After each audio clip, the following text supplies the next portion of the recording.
And we're live. Oh, hello. I wasn't in the middle of a Hello. sentence. I try to be in the middle of a sentence when we go live, and I wasn't. I was I'm trying to falling be a down on my little. duty. I was trying to be a little bit more like, and wait till Brand. Okay, so just to No, be a you little should considerate just there. no, don't be considerate. No, you should know by now. I expect you fully to start it when I'm in the middle of a sentence. My bows Well, I are will. getting in my face. I'll try to do that more often from now on. Okay, yeah. Be less considerate of starting the show when I'm talking. Awesome. Well, welcome everyone to the Unready room. As usual, we're a little bit unready, but that's kind of our brand, so we're going with it. Yep. Thank you all for joining us live, everyone who's here. And thank you, everyone, of course, who is watching us later. We really do appreciate you. And sorry that we're on at an inconvenient time for you. Yeah, sorry. So, Brandy, how are you tonight? I am actually pretty good. This is my 4th day out of 5 being off of work.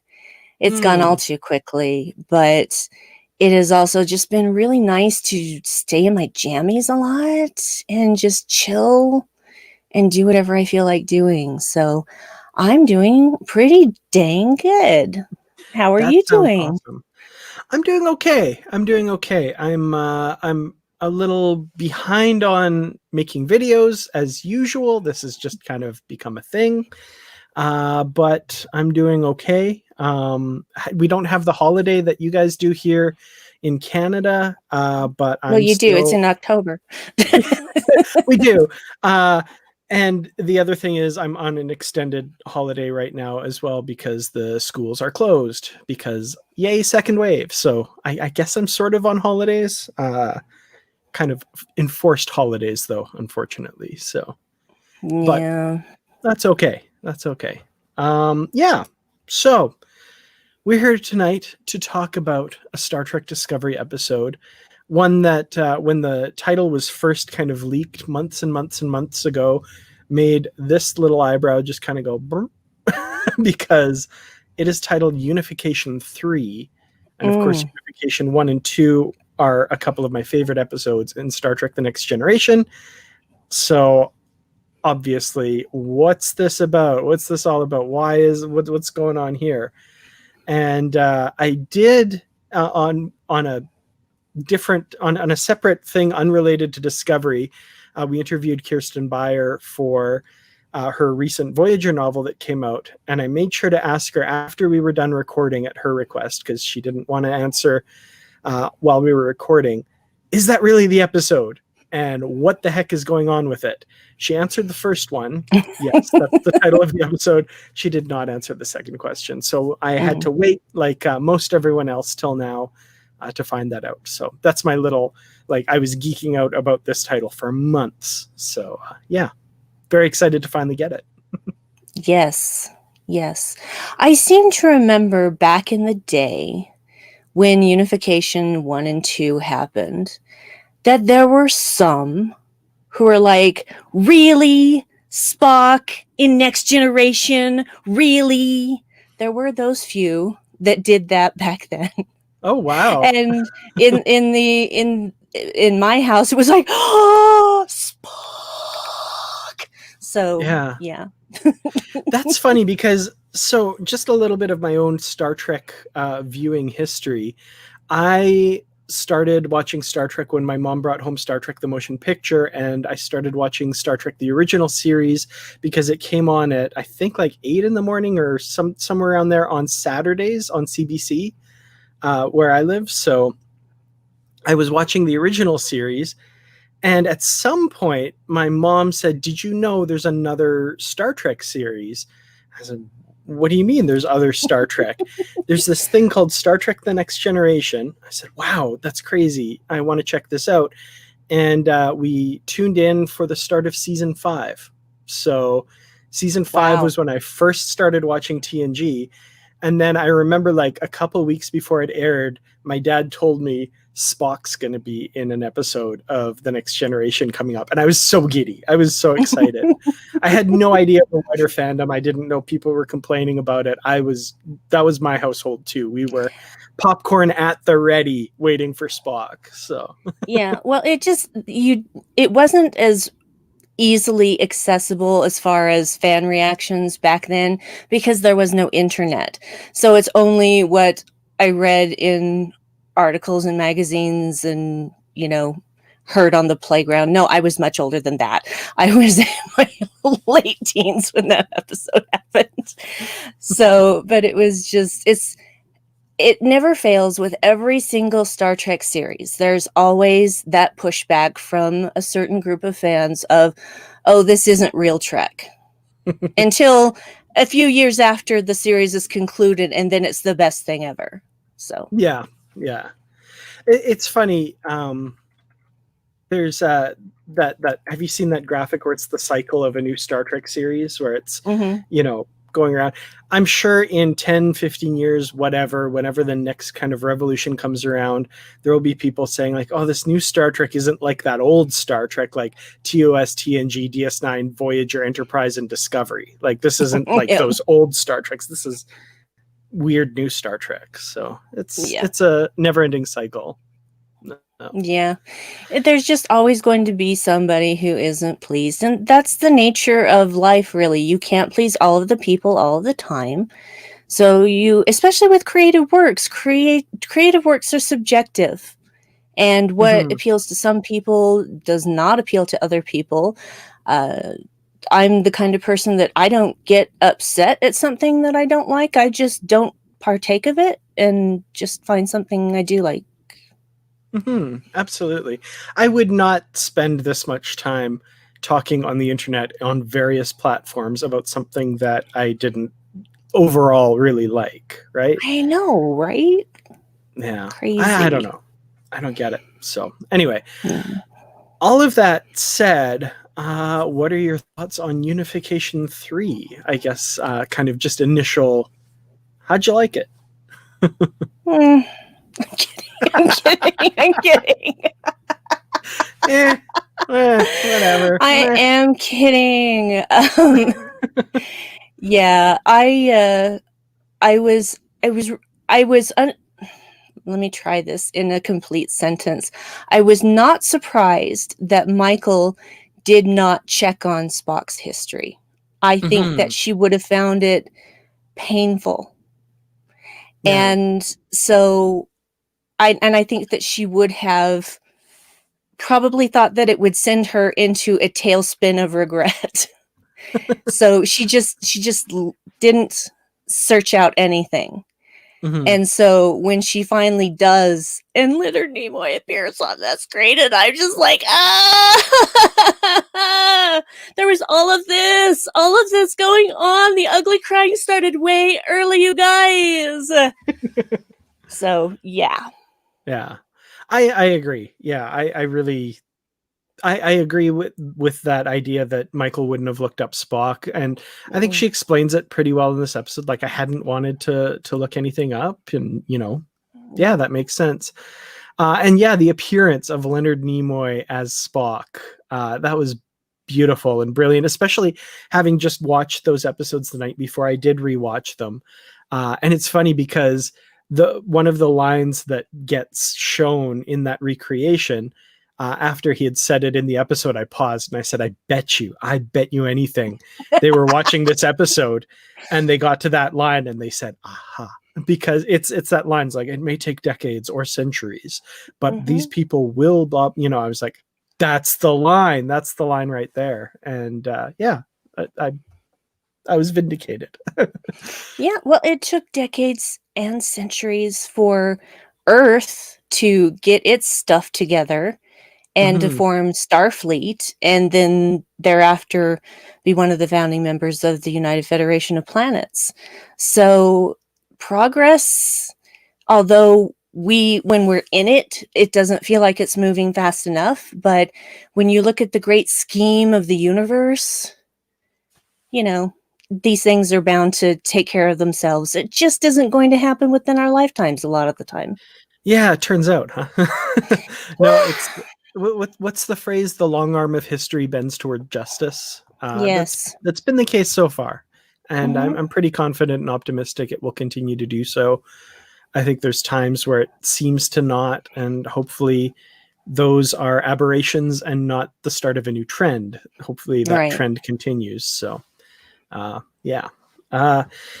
The one thing that I want to bring up, just kind of as far as the background of this episode goes, is Burnham spends a lot of the time defending the Federation to the Vulcans in one way Mm. or another, or the Vulcans and the Romulans, the inhabitants of Nivar. Yeah, there I you should go. say. There you go. Be inclusive. The Vulcans, the Romulans, the Romulo-Vulcans, and every permutation in between. um, she spends a lot of time defending the Federation. And I started having this thought occur in my head, which is how well does Burnham, Saru, and the rest of the gang know the Federation at this point? Because we have a situation where at least 3 of the founding members of the Federation have all seemingly left. And or it seems, we don't know for sure that they left, but it seems like most of them are kind of involved in the Emerald Chain with the Orions. So I think we can safely say their relationship has been severed. But for sure we know that Earth and the planet formerly known as Vulcan. Sorry. The Vulcans changed the name of their planet? What? That's crazy. but they all left. So, it makes me wonder, like, okay, we had the burn, we had the strife caused from that. And there are several intimations throughout this episode from the president of Nivar that, this experiment that is kind of the center focus of this episode was the final straw. There were other little aberrations that made them decide to leave.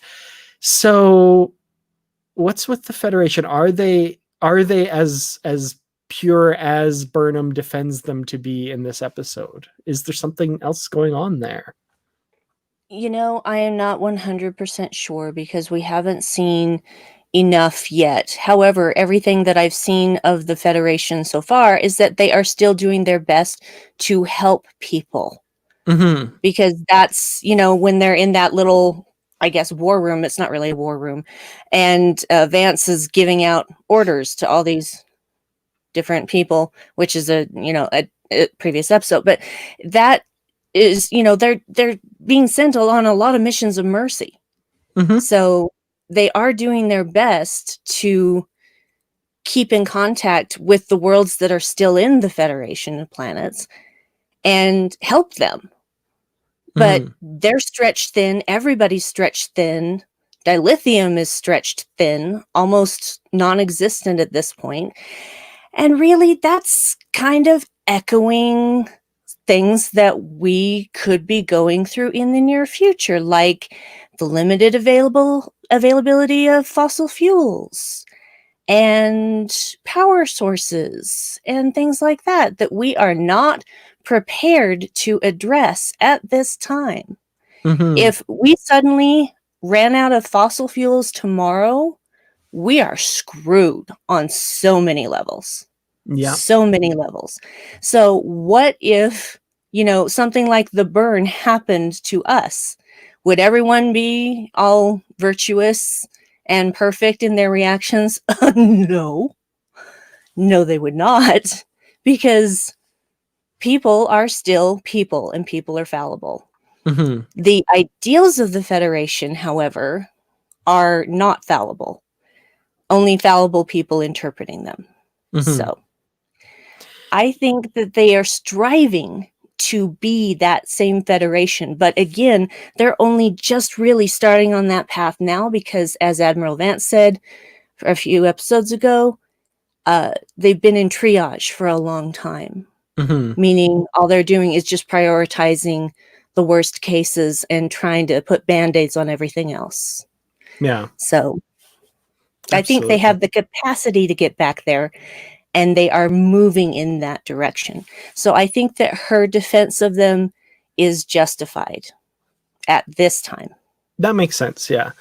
I do like Stress-Free K's comment. Saru still thinks the Federation is true blue, but he hasn't met Kovich and crew yet. So there might be an element of the Federation that they're not exposed to yet. And I'm not saying Kovich or not, like we don't really know enough, but there might also be another element that we haven't seen. I like that the Vidrash gets named dropped every once in a while, and certainly a threatening sounding name for the Federation. So I don't know. There might be nothing there, but there might be something there, which would be interesting to explore, I think. Yeah. Well, I feel like whatever Kovich is up to is probably some kind of Section 31 stuff. Probably. Because yeah. really, Section 31 is still around in one way or another. Oh, yeah. That's I'm just sure. the reality of it. They wouldn't just die off. So. Absolutely. So in this episode, Starfleet sends the Discovery to Navarre, formerly known as Vulcan. Following the reunification of the Vulcan and Romulan people, it was renamed to Navarre, which, do you know the provenance of the term Navarre, where that came from? I do not. Okay. It's pretty incredible. So first of all, there was a ship, a Vulcan ship in an Enterprise episode called the Navarre, in the episode You're right. Shadows of P'Jem. Yes. But even before that, this is amazing. So it was a term coined circa 1967 by linguist Dorothy Jones, who wrote a fanzine, a Star Trek fanzine. And the term Navarre literally means to form. And it was an art form practiced on Vulcan in which a subject was examined from two different viewpoints, or in terms of its having two different aspects or natures. And I just want to be like, these guys clearly don't know Star Trek. No, they don't know it at all. I mean, nobody does any research there. That blew my mind when I found that out. That blows my mind right now. The fanzine Spockanalia was the fanzine. So thank you, Mark. Yeah, thanks. That's incredible. That just wow. Like, I found that out this morning thanks to Bruce. Bruce pointed that out to me, and then somebody else posted it in the Positively Trek group. The kind of whole and like photos of the fanzine and stuff. It's incredible. So wow, that blew. That's my amazing. Mind. Thank you, and thank you, Bruce, for pointing that out to Dan, so that Dan could point that out to me. Absolutely. Very nice. So yeah, that's pretty cool. But yeah, these writers clearly don't know Star Trek and are just, pulling stuff. Just meh. They're pulling stuff out of their bums. Yeah. There's a worse way of saying it, but that's the polite way. Mm-hmm. So, we've got this planet, we've got Navarre, and Burnham's looking for this data from this experiment that had sensors kind of scattered all over the place. And surely it would have data concerning the burn because it was scanning all this time. We find out from Vance that they don't have access to it because it was a Vulcan experiment, or a Navarre experiment, I guess I should say. And they have to go there to reopen diplomatic relations because they've pieced out of the Federation. So, yeah, we've got to get that all figured out. One of my favorite revelations was when they left the Federation. It was the Romulans that wanted to stay in the Federation, but the Vulcans wanted to leave, which makes sense. Like, the Vulcans are the ones that I'm sure. There's a great novel, Spock's World, where basically Vulcan has like a referendum on staying in the Federation or leaving. And it makes a lot of sense that the Vulcans would want to leave because they're surrounded by all of these illogical emotional species.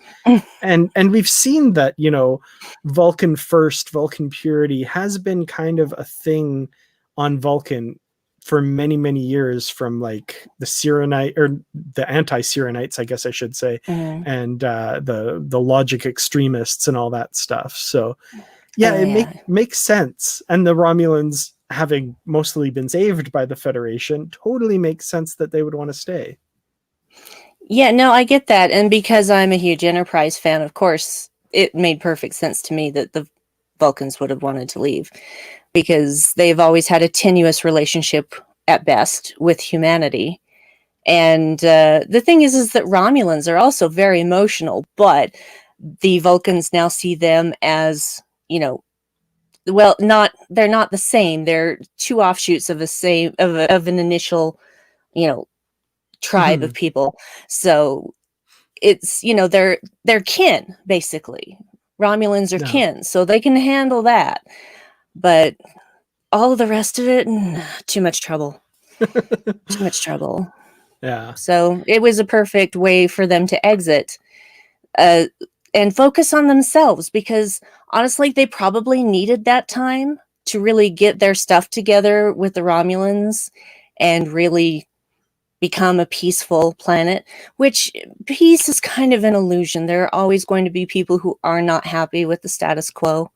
That is Mhm. just that's just nature. So, never believe that it's completely peaceful, because there's always somebody who isn't happy with the situation. Absolutely. That's one thing I've really enjoyed with this season of Discovery. I think is they've gone forward for 930 years, but they've really pushed the envelope as far as imagining what that future world would look like, and they've not Mm-hmm. been afraid to really shake up the status quo. Like this latest Yes. example, the fact that Vulcan is no longer Vulcan and the Vulcans and Romulans now live together on the planet. Like I just would have loved to have been a fly on the wall in the writers' room when that all kind of came together, and they're like, I've got it, Mm-hmm. It's not just like, oh, the Vulcans are, out of the Federation and now they believe this. It's like, no, they've actually extrapolated out 930 years of development. What would have happened? This, and this. And all of that has culminated in the status quo we see today. I love that the amount of thought that seems to have been put into that. Agree. And I think there's, I'm sure, a part of every person, every Star Trek fan, that just wants things to be okay. We just want things to be okay. Mm-hmm. But almost a millennia has passed, and so things are going to be different. They're going to seem alien and weird, and we don't even get to see the journey of how they got from there to there. And that's fine. That's Mm-hmm. fine. It makes for some very interesting storytelling, in my opinion. So, yeah, just keep bringing me the weird stuff that I have no idea what's going to happen next. I love it. Yeah, absolutely. So, actually, just a side note, we have 38 planets currently in the Federation. I would love to see a list of that. I know they're not going to do Right. that, but I would No. love to see there. Hmm. Oh, me too. Me too. I would like to see if certain members are still up in there. That'd be nice. Yeah, Just that's pretty curiosity's cool. sake. The other thing that struck me is one thing I said early on in the season was, wouldn't it be cool if the Romulans were now part of the Federation, kind of mirroring the way the Klingons, they weren't part of the Federation, but they were allied by the time the next generation rolled around. Wouldn't that be cool if we see that kind of mirrored? And we kind of have, in that the Romulans are peaceful, whatever value you want to place on, but they're living coexisting on Navarre with the Vulcans, so they're kind of within the sphere, if not the Federation. They also left the Yeah. Federation, which I think is a great twist, but Mm-hmm. it's they're kind of, the Romulans aren't behind a neutral zone and all warlike anymore, so that's kind of cool. True. Yeah. I actually really like that they finally were able to cohabitate effectively. Mm-hmm. So Yeah. I would just like to know a little bit of the in between. Like Yeah, what was the thing that finally got in there? absolutely. Yeah. Vulcan, Earth, and Andoria have all left the Federation, it seems. Yeah. So what about the Tellarites? That's kind of my question too. Is like, we've seen a Tellarite, Mm-hmm. just a henchman, but what about the Tellarites? What if Hmm. have all four of the founding worlds left? That's an interesting question. I do not know. That is Hmm. one thing they haven't really been clear about Yeah. yet. Interesting. So yeah, we have the president. So Vulcan now has a presidential system of government. President Tarina, I think her name Mm-hmm. was, That and is correct. I really love the kind of developing rapport that she and Saru have over the course of this episode, where Mm-hmm. Saru, keeps extending olive branches. And at first, if Vulcans express this sort of thing, they're kind of slapped away, right? But, Mm-hmm. Saru just keeps not pushing, but just, being open and representing the Federation in the way that he can. He's just the perfect diplomat for this situation. And, by the end of the episode, we're jumping all over, spoilers, It's of okay. course. By the end, Burnham gets the data she wants because of how she comported herself in the thing. Torino is the one to give the data, but I think some of that needs to be put on Saru as well for representing the Federation so well, and making her eyebrow go like that. I think, and saying Mm-hmm. like, oh, maybe there is something here. Maybe those back channels can remain open, and we can have a dialogue with the Federation. Yeah, well, that was the thing. He was never asking for anything. And I think that was the whole point. He was just being, I mean, he basically was being, yes, diplomatic, but he was also being friendly. And she responded to that. She thought, he was, acting with guile, but he wasn't. He really wasn't. Mm-hmm. And so I think she eventually was able to see that. And I think they have a little platonic crush on each other. I think so. I think there's They something have there. friend crushes. And It's it really is cute. just it's so cute. I saw that the first time I saw the episode.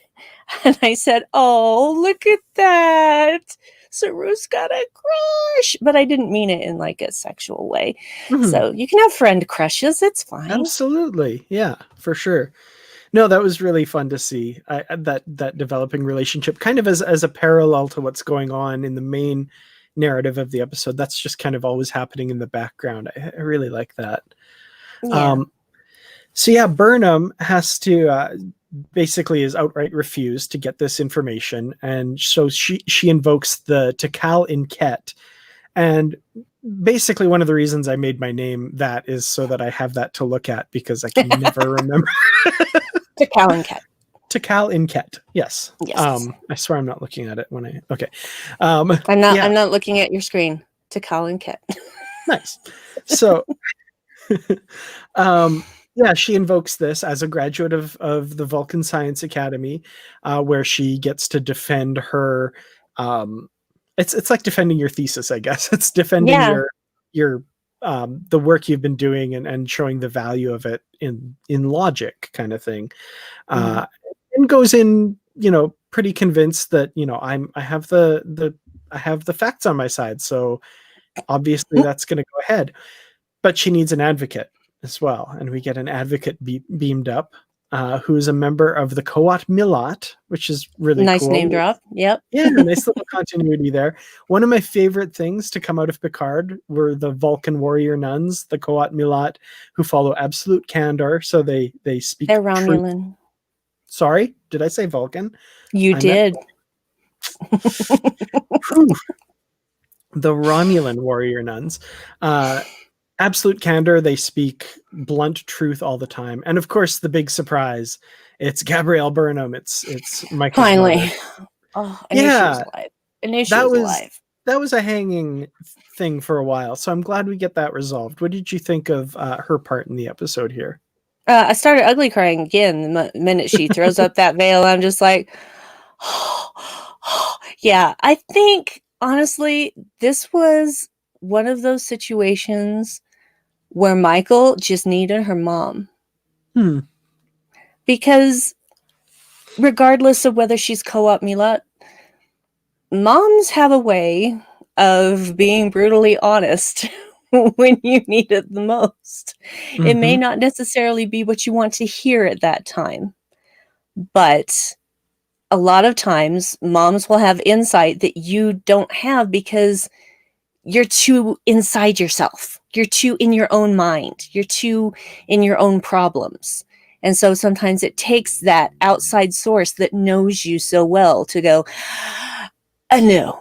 No, you are wrong. You are wrong, and here's why. Yeah. And the way that she helped her during the Tekal Ket. Oh, I didn't look at it this time. You know, while seeming to not help her from Burnham's perspective, like really pushing her to bare her soul and realize, you know, what she's actually trying to say and her truth. I thought that was really interesting. One thing I noticed, and it didn't occur to me till after I watched the episode, is Georgiou is nowhere to be seen in this episode. And no, she's not around. That would have been an interesting complicating factor that I think they kind of just went like, let's not deal with this right now. Like let's have her other maternal figure who's kind of not a maternal figure, whatever. Let's have her out of the picture just for now and just focus on this, because I think, like, as much as I'd like to see that dynamic at some point, because I loved their interaction on Esau 4 last season, that's not what the episode's about. So but it did occur to me afterwards. I was like, oh, she was taking a nap. she wasn't around. She was off with Linus. Let's be honest.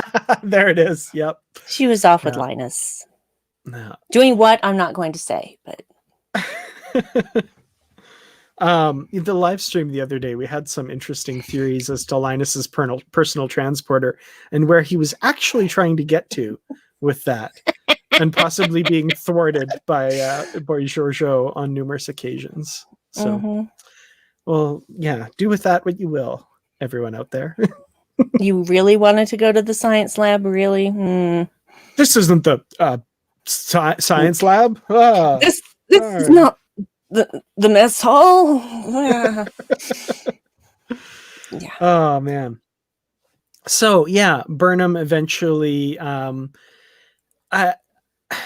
do I put this? I like how she confronted the fact that, you know, she's convinced of the validity of her argument, and, you know, eventually realizes she can't be sure. You know, she doesn't.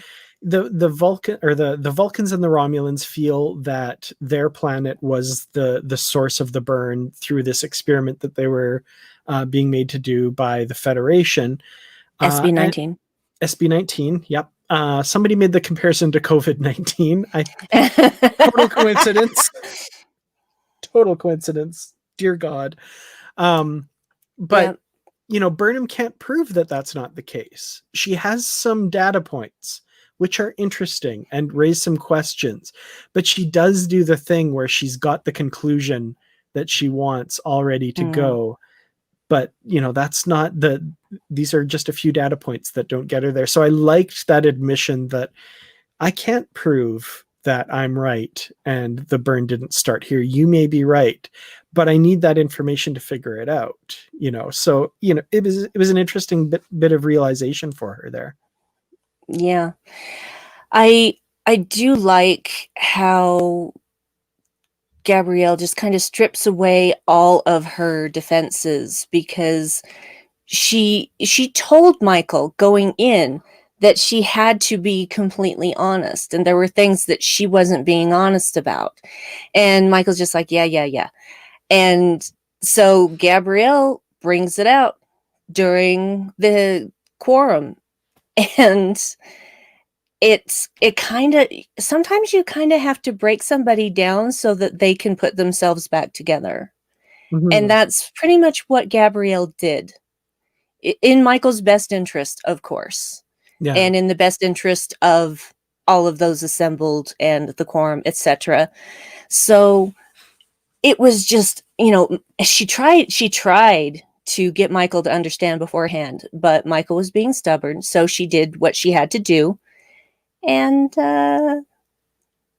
you know, Michael gets reduced to almost nothing. And when Gabrielle asks her, so why is it that you think that you don't fit in with your family anymore? And she has to admit she doesn't know. And then she starts rebuilding right then and there and starts saying, haven't I always done this? Haven't I always acted like this? Hasn't the Federation always done this? And, she's speaking truth then. Mhm. So, yeah, it's just this, it's like darkest moment, and then the light comes blossoming in and out, and Michael finally gets it. Yeah, absolutely. And then the final move that she does, of course, to withdraw her request. I Mm. thought I've seen some people online say that, like, oh, it was a gambit. She was just playing another card. It She's wasn't. absolutely sincere, I think. Absolutely. She's realized that the flaw of where she's coming from and what she's trying to do, and trying to power through it like she always does, and realizing that's not the best thing to do right now, and also at the same time seeing the rift between the Vulcans and the Romulans playing out there, and realizing that this isn't helping things exactly right now, which was really interesting as well. Yeah, well, it's actually bringing up some things that the Vulcans and Romulans need to deal with that they haven't really been facing. Mm-hmm. So it was the absolute candor worked on both sides Mm-hmm. because the peers weren't being honest with each other either. So Yeah, it's absolutely. just So the other storyline that we've got going on during all of this is the replacement, the temporary acting replacement for the first officer position. And Saru, building on some things we've seen in the last few episodes, kind of once it happens, you kind of look back and go, oh, that was really obvious, of course. last few episodes. Try the last 2 years of Well, episodes. I mean specifically this instance I of know, getting the I know. position of temporary first officer. Right. Um, Ensign Tilly is given temporary acting first officer position, which I thought was an interesting choice. I have to admit, at first, I was like, oh, an ensign, I don't know. And I was kind of right there with Stamets. But upon reflection, of course, there's the way she's impressed Saru over the last few episodes, as well as the fact that she's on a command track. She's been training with the command training program and has so much more experience than the average graduate of the command training program, as well as the fact that, like, this, I think, to me, from Saru, this is a training exercise for Tilly as well, because that happens so many times in different organizations and stuff. You do give a lot of responsibility to a more junior member to kind of see if they sink or swim. And I mean, Tilly's going to swim, obviously, but I was thinking back to very obscure episode reference, but the Star Trek The Next Generation episode Pen Pals, Oh, where yes. acting Ensign Wesley Crusher is getting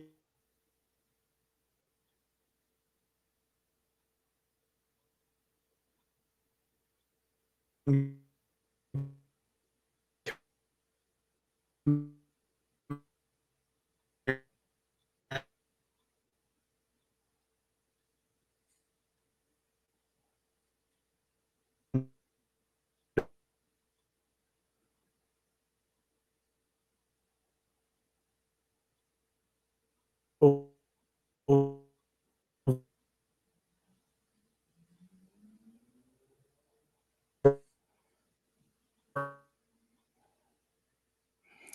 Oh no, we've lost Dan. I thought it was me, you guys. I thought I'm the one that's frozen, but it turns out not.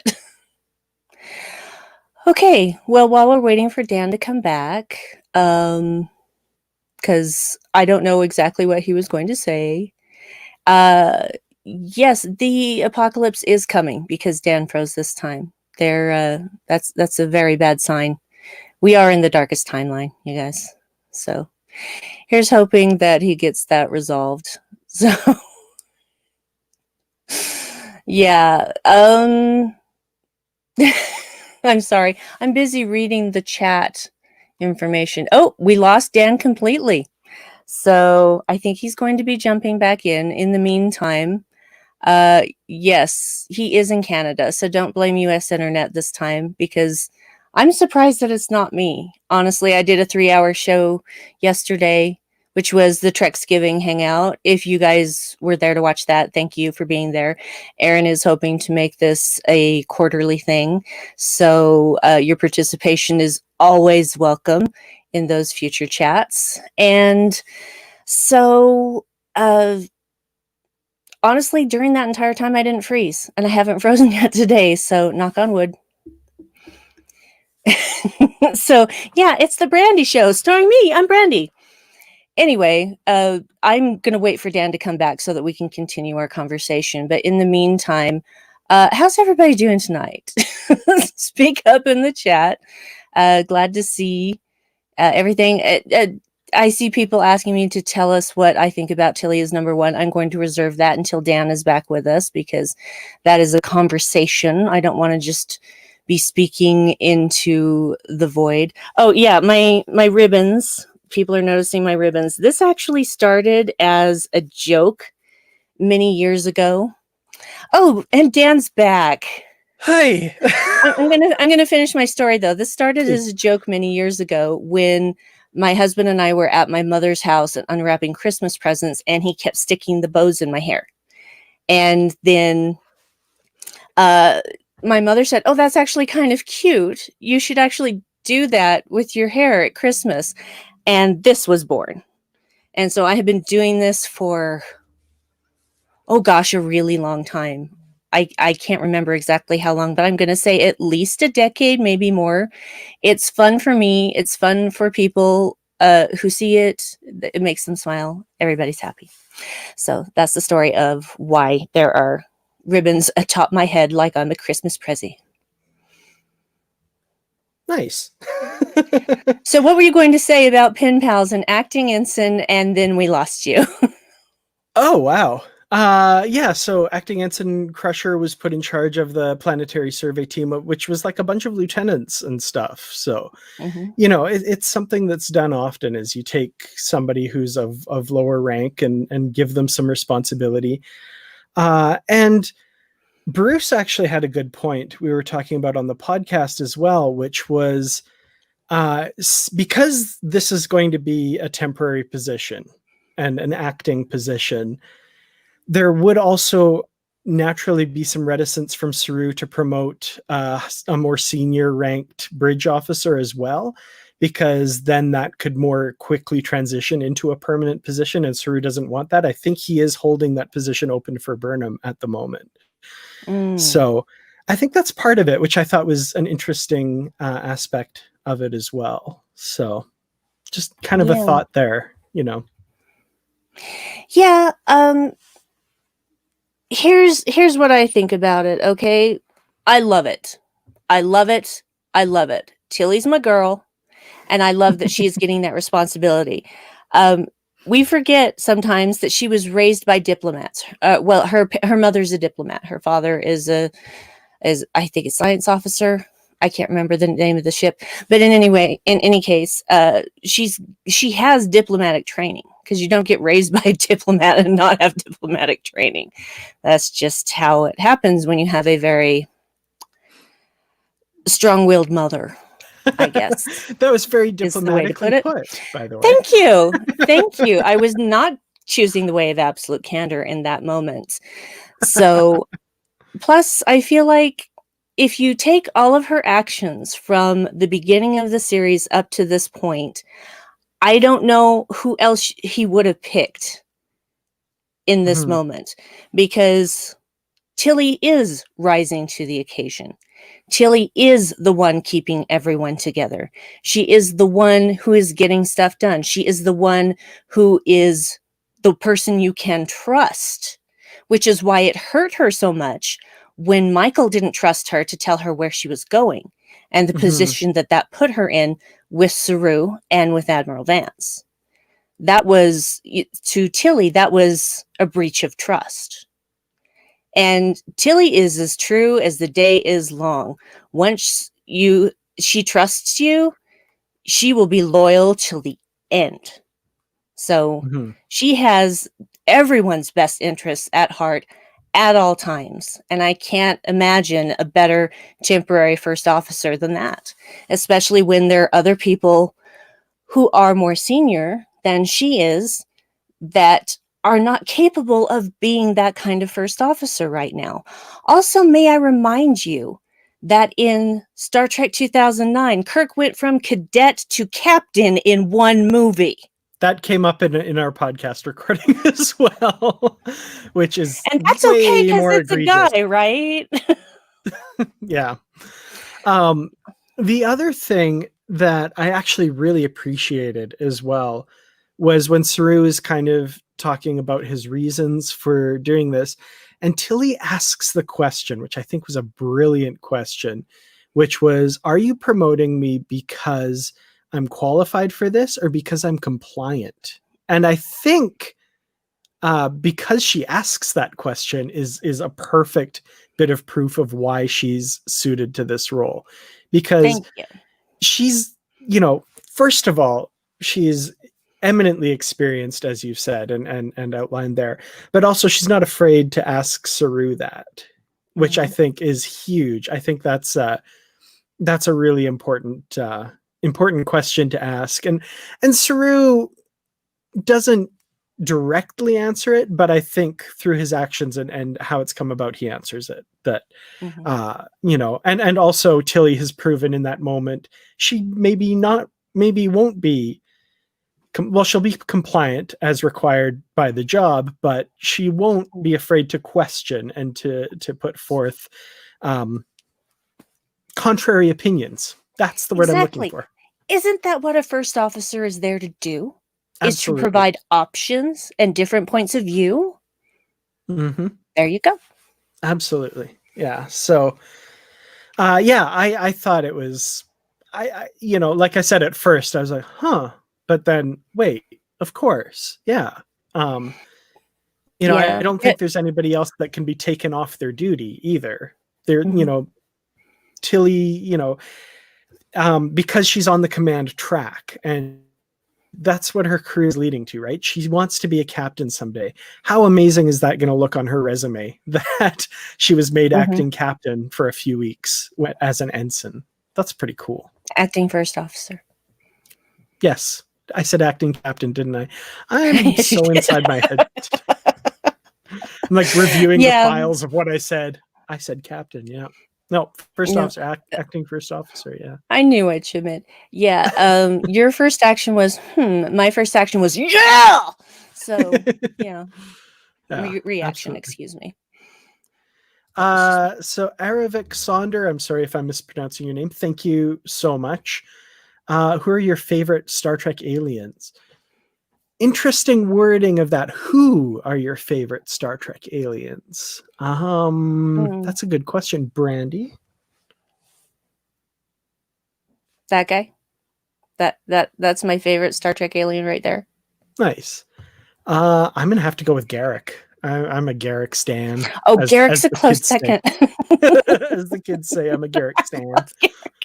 I love Garrick. I love Kira. Kira's another big favorite. So, yeah, Kira's great. Absolutely.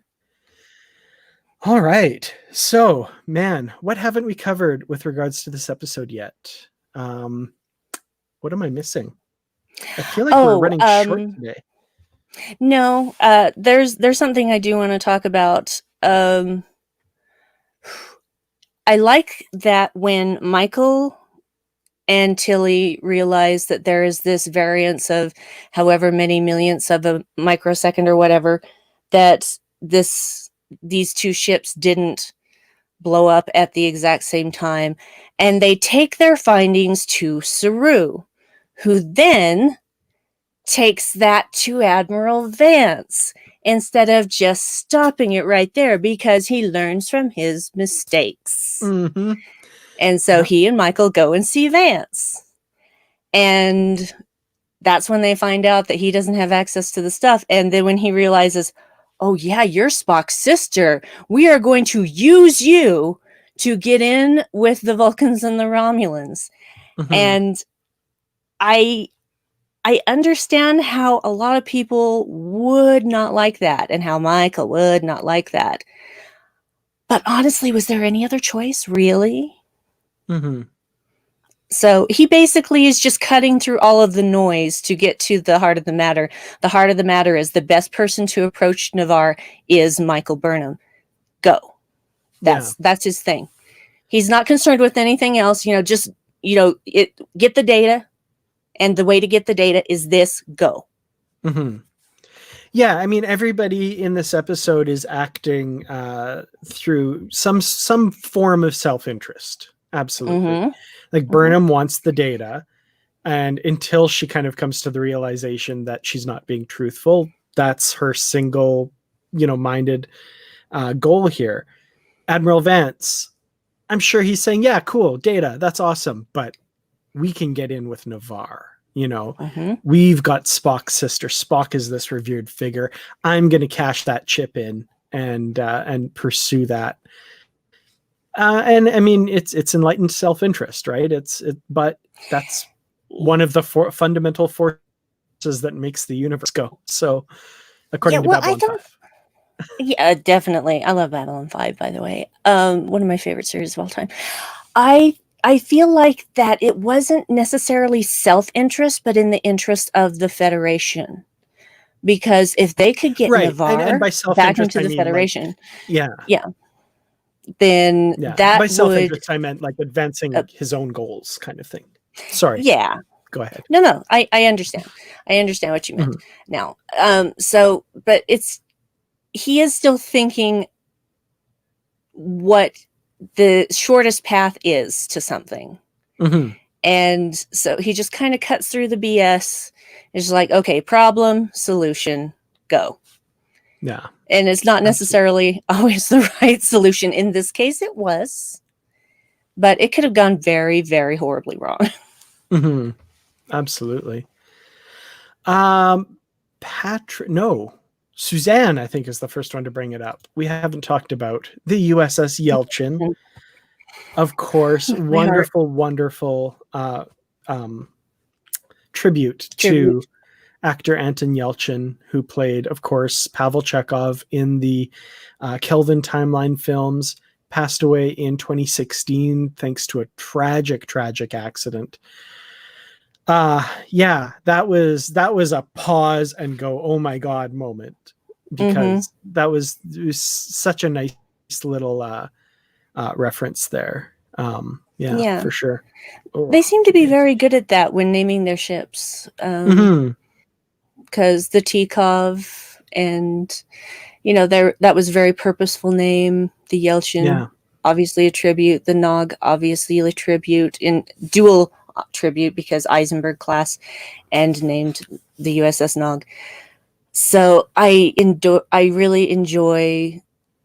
Should I say enjoy? I appreciate. That's the word that I want to use. I appreciate these moments that just make you go. It's just. It makes my heart hurt in a good way. Yeah, for sure. The one that I liked, and somebody brought it up as well. Cardinal Doomsday from last week's episode, the USS Le Guin, Ursula K. Le Guin, science fiction, speculative fiction writer. Definitely check out her work. She passed away, I want to say 2017. It was fairly recently. It was recently, yeah. And that was a blow. She was a pioneer. Absolutely. Yeah, for sure. We get Admiral Picard name checked too, because we get the Spock footage comes from Picard's personal archives. I do want to say some people have had an issue online with that recording existing. Like, when did Picard take the recording and who edited it and all that kind of stuff. All I'm going to say is this is far from the first time Star Trek has done this. So first of all, Picard could have been wearing a comm badge, could have been having a tricorder in his pocket. They could easily record this. It could be recorded from Picard's memory as far as he dictates it, and then you create a hologram with Spock's voice. Like, I mean, there's no reason that technology couldn't exist. A. B, I'm going to point y'all to the Federation Council watching Star Trek III: The Search for Spock at the start of Star Trek IV: The Voyage Home. So, where did they get footage of Commander Krug going, get out, and then the ship blowing it? Like, come on. Also, in Balance of Terror, I think that episode, it's really interesting when they finally connect with the bridge of the Romulan ship and they have zoom capability and can pan around. Yeah, very interesting that they can see all that and that the camera follows Tomalak everywhere he goes. It's very interesting. How did they get that to work like that? It's just one of those things that you just have to take on faith and let it go. Absolutely. We've seen far, far worse breaches of reality than that. Yeah, it's one of those things that, like, if you want to, you can explain it really easily, and B, if you can't explain it, I think it's a worthwhile trade-off to have that footage and have that moment in the episode. So agree. Yeah, I think the benefit of having it far outweighs the questioning of it, if that makes sense. So agree. It's just one of those things that I'm just like, I don't care. I'm getting to see Leonard Nimoy as Spock again. Yeah, that was a great moment. That was so good. Awesome. Final thoughts and ratings, I guess, for the episode from yourself as well as from our friends in the comments, and I'll cycle through those while we're speaking as well, for sure. I cried a lot during this episode. It was one of those that really just made me very emotional. And I kind of expected that because I thought they can't name this Unification III and not have Spock mentioned or referred to in some way. So I was kind of expecting that. But when it happened, it was still just like... So I actually really enjoyed this episode. The second time that I watched it, the subtitles do help a lot. So I comprehended a lot more than I did the first time. Because the first time you're just like, it's like, so much is going on, I'm going to miss stuff. And then the second time is like, okay, I know how this story ends, so I can focus on all of these little things that I missed the first time. So repeat viewings do help a lot in how you feel about something and the nuances of it. So yeah, and I'm never going to apologize for liking that Tilly is acting first officer, and you can't make me. So I feel about this episode the same way that the Discovery crew feels about Tilly being first officer and telling her to say yes. Yeah. Yeah, I loved this episode. I was so excited way back when, just even seeing the title, really, really excited to get here, and was not let down by the episode. I tried to temper my expectations, but I really loved the episode. I think I think the sorry, I'm trying not to read the ratings as I go.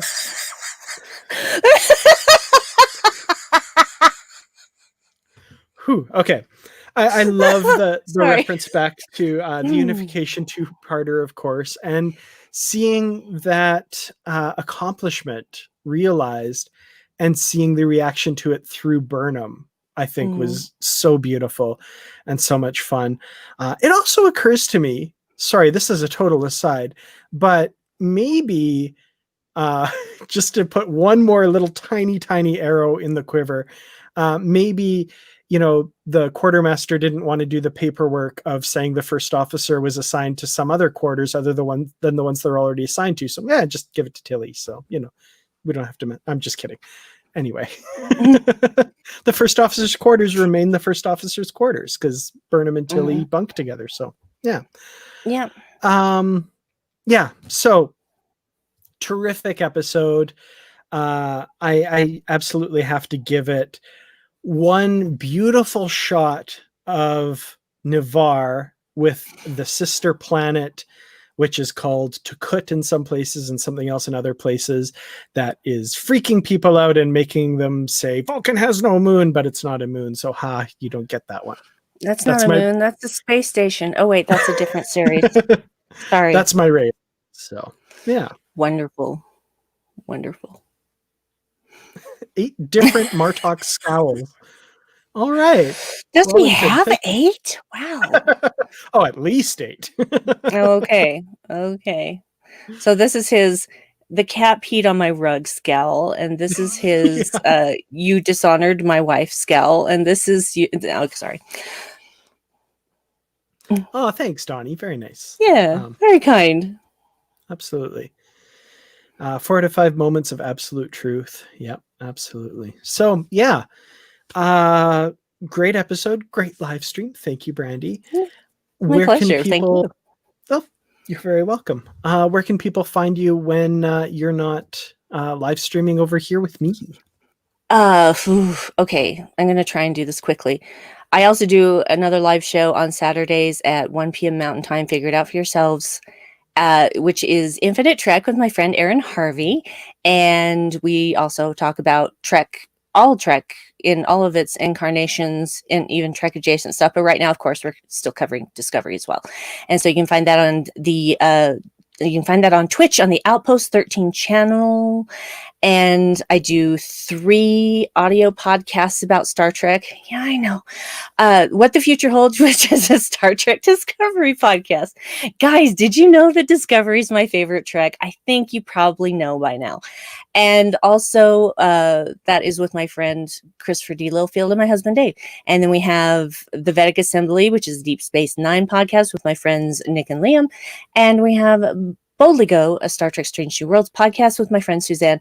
I also do a podcast with my husband called the Dark Corner Podcast, where we talk about nerdy and geeky things from a darker perspective.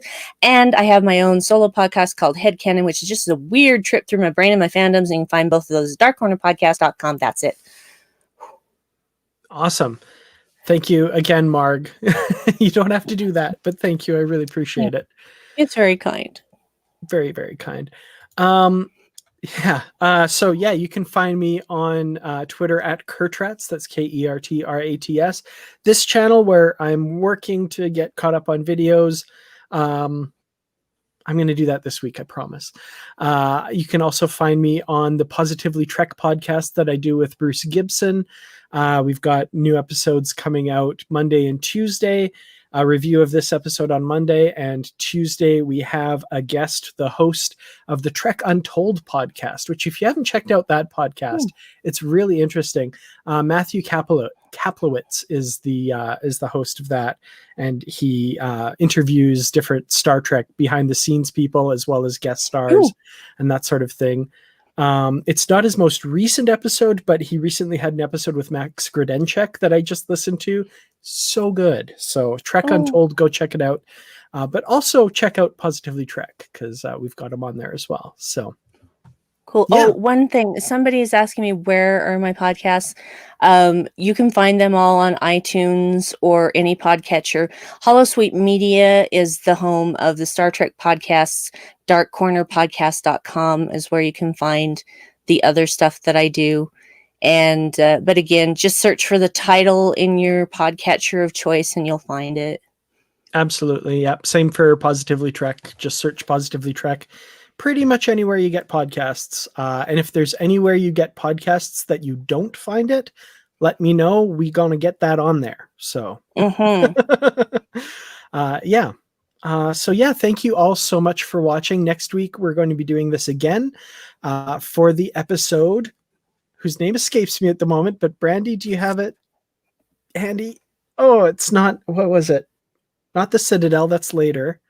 I Why forgot. did I start that sentence without knowing how it was going to end? Son of a motherless goat. I swear, I do not know where my brain is. I know that I know the title of this episode. I knew it a moment ago. The Sanctuary. Too. The Sanctuary.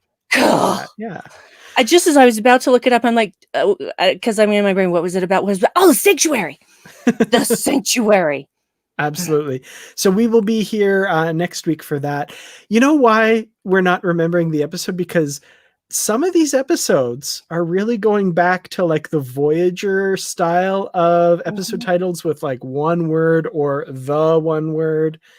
You know, they're really kind of, you know, maybe it's the most perfect title for that episode, but it feels like they're kind of regressing back to the style of title that I'm not the biggest fan of. So let's have more The Butcher's Knife Cares Not for the Lamb's Cry and less Scavengers. Just my opinion.